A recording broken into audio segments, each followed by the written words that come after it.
हर हर महादेव, जय विश्वनाथ। मैं पंडित धर्मेंद्र द्विवेदी, वाराणसी काशी से। प्रहलाद और होलिका की कथा, बुराई पर अच्छाई की जीत। प्राचीन काल में हिरण्यकश्यपु नामक एक अत्यंत बलशाली और अहंकारी असुर राज करता था। उसने कठिन तपस्या कर भगवान ब्रह्मा से अमरता का वरदान प्राप्त किया।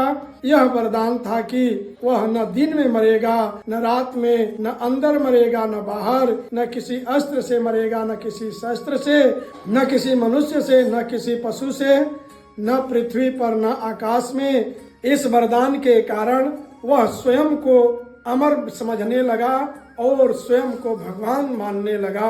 हिरण्यकश्यपु का पुत्र प्रहलाद का जन्म होता है और वह जन्म से ही भगवान विष्णु का परम भक्त था। उसने अपनी शिक्षा भी भगवान विष्णु की भक्ति में ही लगाई। यह देख करके हिरण्यकश्यपु क्रोधित हो गया।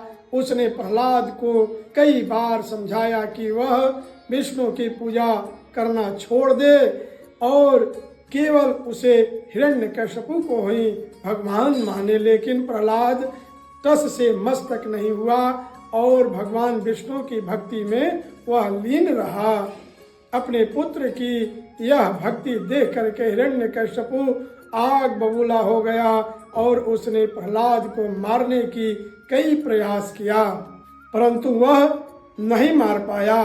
हिरण्यकश्यपु की बहन होलिका को वरदान प्राप्त था कि वह अग्नि में नहीं जल सकती। हिरण्यकश्यपु ने होलिका को आदेश दिया कि वह प्रहलाद को गोद में लेकर के अग्नि में बैठ जाए ताकि प्रहलाद जल करके भस्म हो जाए।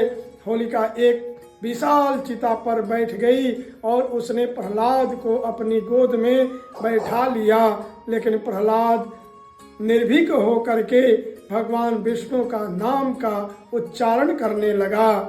होलिका का वरदान निष्फल हो गया और वह जल करके भस्म हो गई, जबकि प्रहलाद सुरक्षित बच गया। जब हिरण्यकश्यपु ने देखा कि उसके सभी प्रयास असफल हो गए तो वह क्रोध में भर करके स्वयं प्रहलाद को मारने के लिए दौड़ा।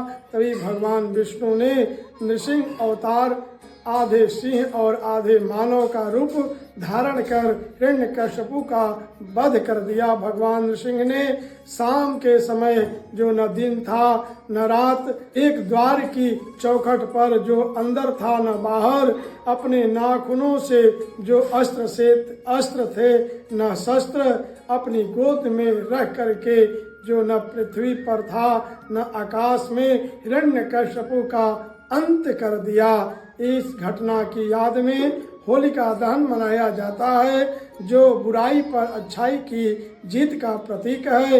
यह पर्व हमें सिखाता है कि सच्ची भक्ति और सत्य पर चलने वाले व्यक्ति को कोई हानि नहीं पहुंचा सकता। हर हर महादेव, जय विश्वनाथ।